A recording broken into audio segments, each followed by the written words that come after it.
Welcome to the Everything is Earned podcast. I'm your host, Mike, and I'm here to break down everything happening in your Cleveland sports world. Unfortunately, Tim's not able to join us for this episode, but do not worry, I have a great episode lined up for everybody here. I have been canvassing Twitter, Facebook, NFL.com, all the wonderful places of the internet to find this amazing topic I'm about to bring to you today. My big question for this episode is, if Aaron Rodgers was available via trade, would you trade for him as the Browns GM? Now, you may or may have not seen that in the first round, the Packers picked number 26 overall, Jordan Love, out of Utah State.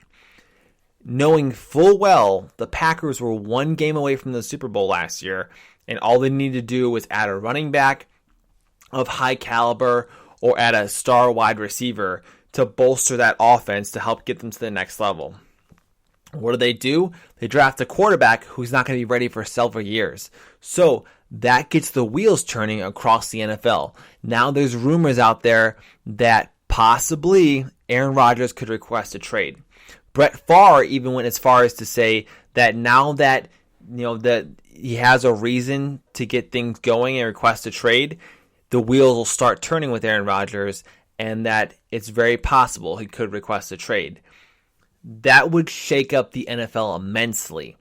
There's teams to be rumored interested as far as the Raiders, the Broncos, teams that could plug a quarterback in and instantly compete for a title. I believe that the Cleveland Browns are one of those teams. Now, people say on Twitter earlier, people have said to me, hey, Mike, why would you trade for Aaron Rodgers when he only has 2 or 3 good years left? And I would counter to you, have you seen Tom Brady?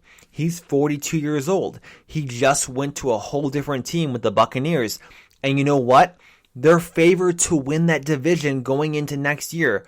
That's ridiculous. He's 42 years old.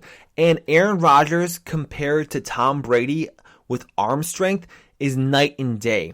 So you're telling me that you can't take Aaron Rodgers, one of the greatest to ever play the game, at the quarterback position because you think you only have him 2 or 3 years.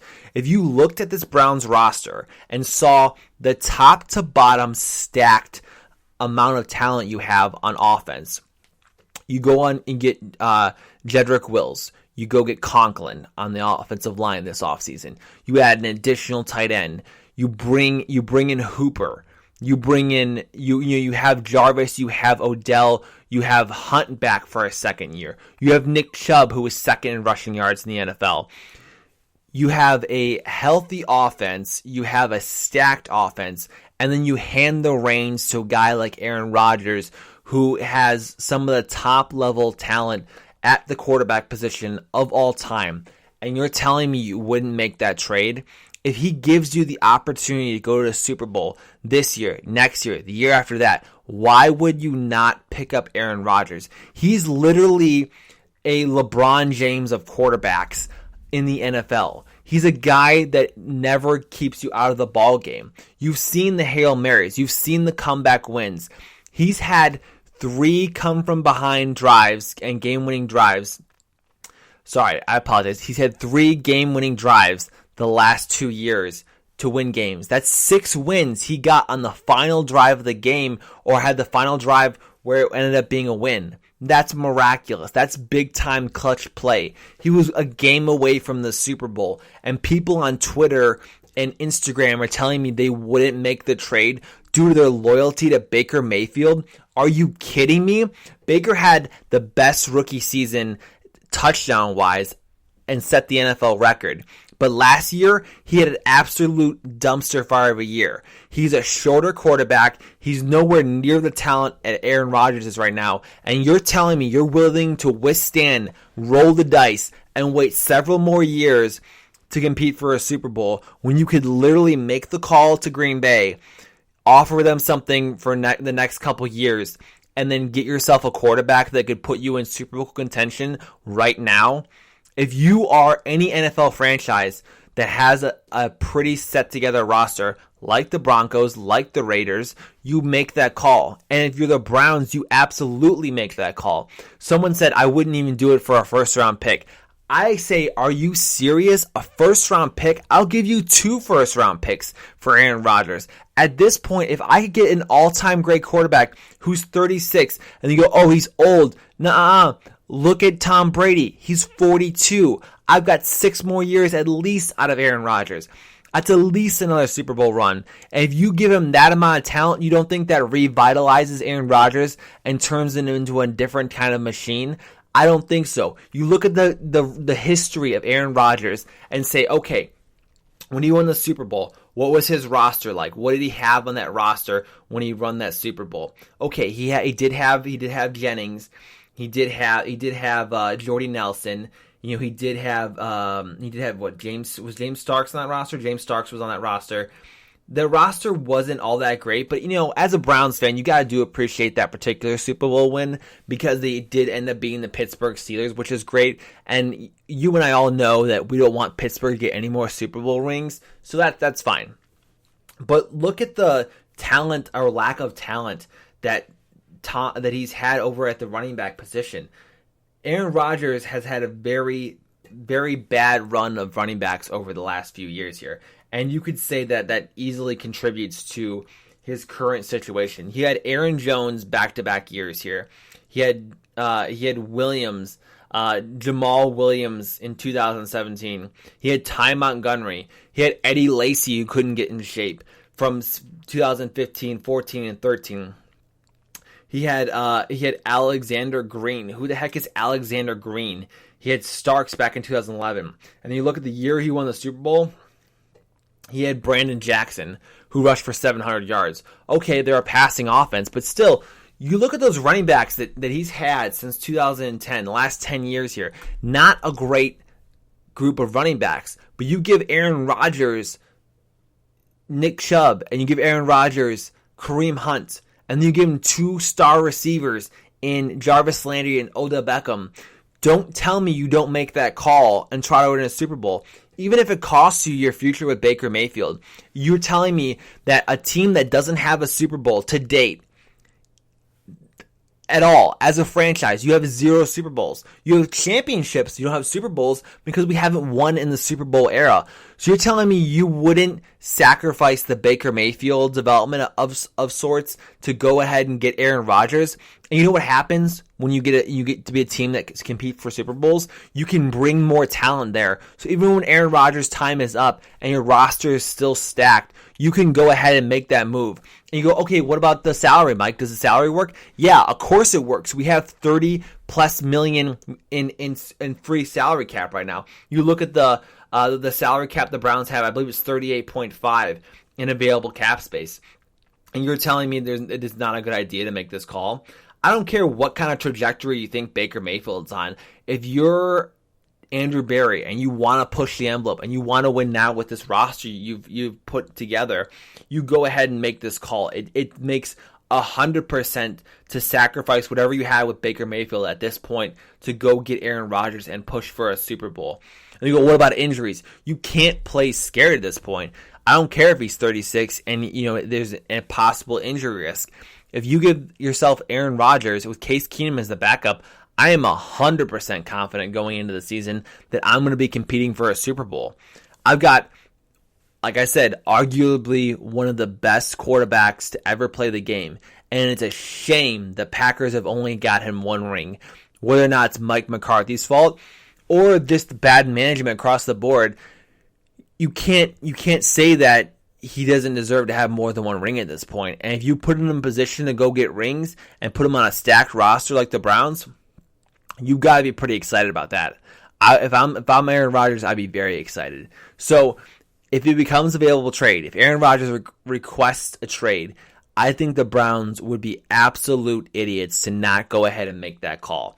And whether the price is 1 first round or 2 first rounds, I don't think it matters. I'm giving up both those first round picks for a chance to win a Super Bowl. And that's what I believe Aaron Rodgers gives you. You all know it's a quarterback-driven league, that the quarterback is what you live and die on.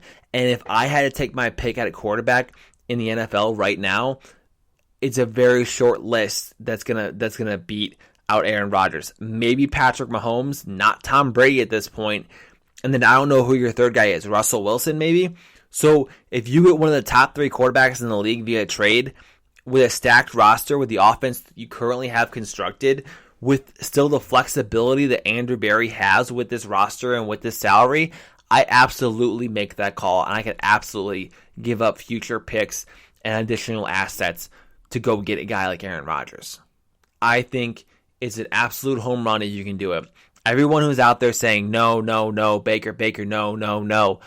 I think you have to look inside yourself and say, listen, if I had the opportunity to get a guy who passes for 4,000 yards regularly with lack of support, lack of coaching, lack of continuity, lack of weapons, who has constantly been running for his life with his line, and he still puts you in a position to win every single game, and you're never out of a game with Aaron Rodgers, why would you not want a guy like that on your roster? Why would you not want a chance to win a Super Bowl right now? When LeBron came back to Cleveland and David Griffin had the assets, he had the pieces in place, he was able to maneuver a roster in place in 2015 that could have won the title against the Warriors had Kyrie Irving and Kevin Love not gone down. But okay, they go down. You will lose the title. You run it back the next year. You add a couple more pieces to the puzzle, and boom, you win a championship against the Warriors. I don't know if there's a Warriors team out there in the NFL right now. Maybe the Kansas City Chiefs. But if you put Aaron Rodgers on my side, I've got to feel pretty darn good about going up against them. I got to feel like I have a real opportunity to take them out and move forward.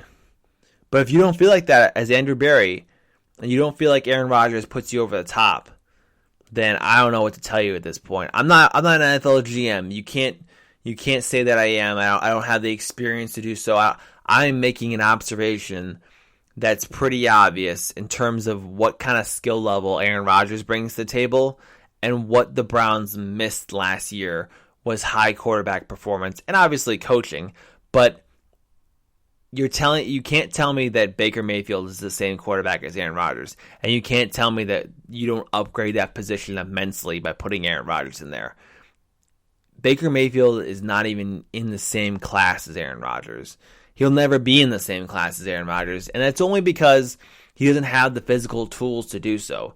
The arm that Aaron Rodgers possesses, the innate ability to read the game and keep you in a game and make some of the most ridiculous throws that you'll ever see in football, is something that Aaron Rodgers just possesses. He has a feel for the game that is unreal, and it's a special kind of talent. And I'm going to take Aaron Rodgers in my corner every day of the week if he's available. If I can go make a trade, I'll absolutely go make that trade. Ultimately, I'd love to hear what you guys say. I'd love to hear your perspective of it. I think I argued and upset the internet a little bit this evening with my questions about it, but I really hope that we have a fun discussion about this. And if Aaron Rodgers does come available, I hope that Andrew Berry does his due diligence at the very least and makes a phone call.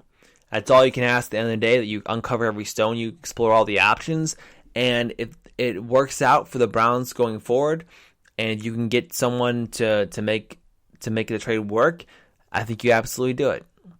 I'd love to hear whatever I have to say. I hope that you put it in the comments. You shoot us a DM, or maybe you send us a quick review on iTunes or any of the other podcast sites you use. But I appreciate you listening to this episode, and thanks so much for all your support on the podcast and on the social media sites. If you have someone who loves Cleveland sports, who enjoys the discussion, who wants to be in the know, we are constantly putting out the latest and the newest information on all of our social media sites, and we have some upcoming things that'll keep you even more informed. So keep an eye on that for that. Make sure you tune into the podcast. Please give us a great review if you believe that this was a fun conversation that you're not getting somewhere else. And I really appreciate everyone's support and for us, all the following that we've had to this point. And, we'll be back again here for our Wednesday episode. But remember, in Cleveland, with Aaron Rodgers, without Aaron Rodgers, everything in Cleveland is earned. Boom, boom, boom, boom, boom, boom, boom, boom.